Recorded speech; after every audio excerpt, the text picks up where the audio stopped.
বন্ধুগণ নমস্কার। প্রথমেই আপনাদেরকে অনুরোধ করব আপনারা আমার এই চ্যানেলটি সাবস্ক্রাইব করবেন এবং ভিডিওটি লাইক করবেন। আজকের যে গুরুত্বপূর্ণ খবরগুলো, সেই গুরুত্বপূর্ণ কয়েকটা খবর আপনাদের সঙ্গে আমি আলোচনা করব। প্রথম হচ্ছে আফগান ফরেন মিনিস্টার আমির খান মুত্তাকি, তিনি এখন ভারতে আছেন এবং তিনি প্রথম দিন ভারতে এসেছেন। তারপর দিন মিনিস্ট্রি অফ এক্সটার্নাল অ্যাফেয়ার্সের টিম ডক্টর জয়শঙ্করের সঙ্গে এবং তার টিমের সাথে এবং মুত্তাকিজির টিমের সাথে মিটিং হয়েছে। দুই দেশের মধ্যে trade, security, rare earth materials, education, infrastructure development, এইসব নিয়ে বিস্তারিত কথা হচ্ছে।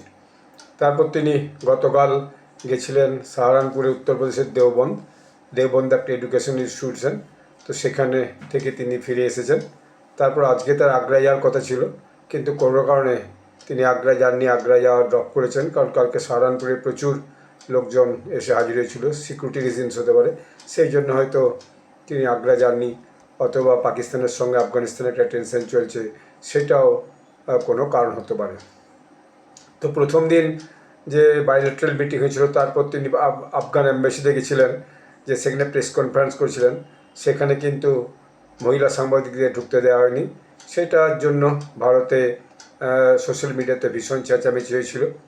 একটা ব্যাপার, যদিও একটা নিয়ম আছে যে যে দেশে হোক না, যে দেশের অ্যাম্বাসি আছে, সেই অ্যাম্বাসির যে অংশটা বাউন্ডারি দিয়ে ঘেরা থাকে বাড়িটা, সেটা কিন্তু সেই দেশের টেরিটরি বলে ধরে নেয়। অর্থাৎ দিল্লিতে যে আফগান অ্যাম্বাসি আছে সেটা ধরেই নেওয়া হয় ওটা আফগান টেরিটরি।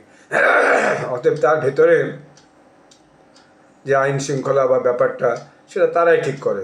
হয়তো সেই কারণে হোক সেখানে মহিলাদেরকে ঢুকতে হয়নি, কারণ আফগানিস্তানে মহিলাদের সর্বত্র ঢোকার ব্যাপারে একটা প্রতিবন্ধকতা আছে। কিন্তু আজকে দেখা গেল, আজকে তিনি আবার একটা প্রেস কনফারেন্স করেছেন এবং সেই প্রেস কনফারেন্সে দেখা যাচ্ছে মহিলা সাংবাদিকরা, মহিলা ফটোগ্রাফাররা সেখানে গেছেন, প্রথম সারিতে বসেছিলেন এবং সেখানে তারা বিভিন্ন প্রশ্ন করেছেন এবং আমির খান মুত্তাকিজি সে সমস্ত প্রশ্নের উত্তর দিয়েছেন। অনেক প্রশ্ন ছিল, তিনি সেগুলো উত্তর দিয়েছেন। তারপরে যে খবরটা, সেটা হচ্ছে আজকে আমাদের প্রধানমন্ত্রী নরেন্দ্র মোদীজি ডারিও অ্যান্ড্রুই বলে একজন টেকনোক্র্যাট, সে আমেরিকান টেকনোক্র্যাট, তার সঙ্গে দেখা করেছেন। তিনি হচ্ছেন একটা কোম্পানির সিও, অ্যান্থোপিক, এই একটা কোম্পানি তিনি করেছেন, এআই কোম্পানি, তার তিনি সিও। এই Anthropic company AI system build up করে এবং ইনি আগে যে ওপেন এআইয়ের যে রিসার্চ সেল ছিল, সেই রিসার্চ সেলের ভাইস প্রেসিডেন্ট ছিলেন। এবং তিনি টুইটে লিখেছেন যে নরেন্দ্র মোদীর সঙ্গে মিট করে আমি খুব আনন্দিত। মোদিজিও তার সঙ্গে মিট করে যে এই টেকনোলজি সংক্রান্ত, লেটেস্ট টেকনোলজি, আর্টিফিশিয়াল ইন্টেলিজেন্স সংক্রান্ত বিভিন্ন আলোচনা করেন, সেটা টুইট করে খুশি হয়েছেন এবং লিখেছেন যে আমি ডারিও অ্যান্ড্রির সাথে দেখা করে খুবই আনন্দিত। এরপর হচ্ছে যে আজকে দেখা গেল কি সিয়াচেলস বলে একটা দেশ আছে, ওই পূর্ব আফ্রিকার দেশ, ভারত মহাসাগর উপরে। এবং এই আমাদের এখানের যে আন্দামান নিকোবর বা যে ইয়ে আছে, তার মতোই 115টা ছোটো ছোটো দ্বীপ নিয়ে এই দেশটা। সেখানে একটা নির্বাচন হয়েছিল, সেই নির্বাচনে ডক্টর প্যাট্রিক হারমিনিস, তিনি এই নির্বাচনে, প্রেসিডেন্ট নির্বাচনে তিনি জয়ী হয়েছেন এবং তাকে ধন্যবাদ জানিয়ে আমাদের প্রধানমন্ত্রী নরেন্দ্র মোদীজি একটা টুইটও করেছেন। এরপর বলি পাক আফগান ওয়ার। এখন দেখা গেল যে যখন এখানে পাকিস্তান আফগানিস্তানের উপর আক্রমণ করেছে, কীভাবে হলো ব্যাপারটা, সেটা হচ্ছে যে এখানে যখন আফগানিস্তানের বিদেশমন্ত্রী ভিজিট করছেন, সেই সময় দেখা গেলো হঠাৎ করে পাকিস্তান কাবুলের উপর একটা আক্রমণ করলো। ওই টিটিপি যে লিডার আছে তাকে, তার উপর আক্রমণ করে তাকে নাকি সেখানে নিকেশ করে দিয়েছে বলে বলা হলো। পরে শোনা গেল যে না, তিনি তখন সেই মুহূর্তে ওখানে ছিলেন না, ততদিন তিনি বেঁচে আছেন। একদম এরকমই দুটো খবর এসেছে, তো সেটাকে নিয়ে আর খুব বেশি কেউ মাথা ঘামায়নি। কিন্তু এটার পরে কি হলো, আফগানিস্তান ডুরান লাইনে যে পাকিস্তানের পোস্ট ছিল, সেখানে নাকি প্রায় 22টা পোস্টে ব্যাপকভাবে আর্টিলারি দিয়ে আক্রমণ করে। এবং শুধু তাই নয়, টিটিপির একটা গোষ্ঠী, তারা ওই ডুরাল লাইনের কাছাকাছি কেপিকেতে একটা যে মিলিটারি ট্রেনিং স্কুল আছে পাকিস্তানের, সেই মিলিটারি ট্রেনিং স্কুলে ঢুকে গিয়ে সেখানে অন্ধাধুন গুলি চালিয়ে প্রচুর নাকি যে মিলিটারি জওয়ান তাদেরকে সেখানে হত্যা করেছে, এবং সেই নিয়ে একটা বড় টেনশন আছে। এবং এই আফগান এবং যে পাকিস্তানের মধ্যে যুদ্ধটা শুরু হয়েছে, এই যুদ্ধে যখন আফগানিস্তান আক্রমণ করে, ওই কাবুল আক্রমণে পড়ে, তারপর পাকিস্তান আক্রমণ করে, ফলে বলা হচ্ছে এখানে নাকি অনেকেই জন মারা গেছে। কোনো কোনো খবরে বলছে যে এটা 58 জন, 58 পাক যা মানে soldiers has been killed by Afghan attack.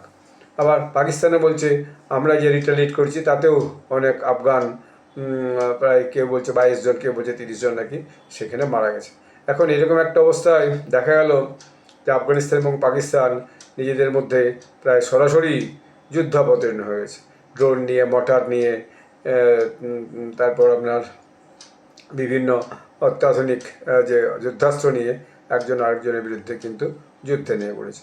তো এইটা ঘটনা ঘটেছে হেলমন্ড প্রদেশে। তো এই ঘটনা ঘটার পর দেখা গেল যে সৌদি আরব, কাতার এবং ইরান এতে ইন্টারভেনশন করলো। সৌদি আরবের সঙ্গে পাকিস্তানের রিসেন্ট একটা চুক্তি হয়েছে, এই দুই দেশের মধ্যে কেউ আক্রান্ত হলে অন্য দেশ তাকে ধরে নেবে যেটা তার উপরে আক্রমণ। তো এরা সব ইন্টারভেনশন করেছে দুই দেশের সঙ্গেই, এবং দুই দেশকেই বলেছে তোমরা ইমিডিয়েট তোমাদের যে ফাইটটার যে ফাইটটা বন্ধ করো। তারপর দেখা যাচ্ছে সেই ফাইটটা এই মুহূর্তে বন্ধ হয়েছে, কিন্তু পাকিস্তান আফগানিস্তানের যে ডুরাল লাইনের টেনশন, এই টেনশন কীভাবে যে সেটেল হবে এটাই বোঝা বড় মুশকিল। তো আপাতভাবে সেটা সেটেল হয়েছে বলে, অর্থাৎ সিজফায়ার হয়েছে দুই দেশের মধ্যে বলে একটা খবর কিন্তু এসেছে। এরপর দেখা যাচ্ছে যে গিলগিট বাল্টিস্তানে যে হয়ে যে চায়না যাবার যে রাস্তাটা আছে, এই কারাকারান হয়ে, সেই কারাকারান হাইওয়েতে দীর্ঘ প্রায় 2-3 মাস যাবৎ সেখানকার যে বিজনেসম্যানরা আছে তার একটা সংগঠন আছে, তাদের হচ্ছে ট্রেড টাস্ক ফোর্স বা ট্রেড ইউনিয়ন জাতীয় আর কি, বিজনেসম্যানদের ট্রেড ইউনিয়ন, তারা দীর্ঘদিন যাবৎ ওখানে প্রতিবাদ করছে যে তাদের মালপত্র যাতায়াতের অসুবিধা হচ্ছে এবং তাদের উপর অতিরিক্ত ট্যাক্স লাগছে, ফলে গিলগিট বাল্টিস্তানে হচ্ছে যে তাদের ব্যবসা করা খুব মুশকিল হয়ে গেছে। এবং দেখা যাচ্ছে সেখানে ওই বর্ডারের মধ্যে পাকিস্তান নাগরিক এবং চাইনিজ নাগরিক, পাকিস্তান পুলিশ, চাইনিজ পুলিশ, এদের মধ্যে একটা রাস্তার মধ্যে ঝগড়াঝাটি হচ্ছে, তার বিভিন্ন ভিডিও এসেছে। সেইটা হয়তো আজকের হতে পারে, গতকাল হয়তো দু একদিন আগেরও হতে পারে। তো সেইটা একটা টেনশন গিলগিট বাল্টিস্তানে হয়েছে। এবং এই যে চায়না যে পাকিস্তানে যে সিপ্যাক রোড বিল্টের মধ্যে সিপ্যাক তৈরি হচ্ছে, সেটা নিয়ে চায়না অনেক প্রায় $30 বিলিয়ন খরচা করে ফেলেছে, কিন্তু এখনও পর্যন্ত সেটা বিরাট কিছু হয়নি। তার একটা অংশ এই গিলগিট বাল্টিস্তান দিকে যাচ্ছে, যেটার জন্যই ভারতের একটা এখানে কিন্তু আপত্তি আছে। এবং সাব্বার পোর্ট নিয়ে তো ভারতের সাব্বার পোর্ট হয়ে তারা বিভিন্ন মালপত্র আফগানিস্তানে পাঠানোর ব্যবস্থা করেছে ইরানের। আর পাকিস্তানের যে বালুচিস্তানের যে গদার পোর্ট, সেই গদার পোর্টটা ডেভেলপ করেছে চীন, সেখান থেকে তারা মালপত্র মধ্য এশিয়ার বিভিন্ন জায়গায় পাঠাতে যায়, কিন্তু সেটাকে নিয়েও কিন্তু খুব অশান্তি সেখানে প্রায় লেগেই আছে। এরপর পিওজেকে, অর্থাৎ পাক অকুপায়েড জম্মু অ্যান্ড কাশ্মীর, সেখানে কিছুদিন আগে খুবই হচ্ছে যে একটা আনরেস্ট কন্ডিশন হয়েছিল। দেখা গেল যে সেখানে জনগণের মধ্যে এবং সেখানকার যে পুলিশ প্রশাসন, তাদের সঙ্গে একটা প্রায় রীতিমতো খণ্ডযুদ্ধ হয়ে গেল। লক্ষ লক্ষ পিওজেকের যে নাগরিক তারা রাস্তার উপর এসে বসে গেছিলো এবং সেখানে পুলিশ গুলি চালিয়েছিল। সেখানে প্রায় 10 জন নাকি নাগরিক সে পুলিশের গুলিতে মারা গেছে, এবং 3-4 জন পুলিশও নাকি সেখানে মারা গেছে। তো এরকম একটা অবস্থায় যাই হোক, পাকিস্তান থেকে যে মিউচুয়াল করার জন্য যে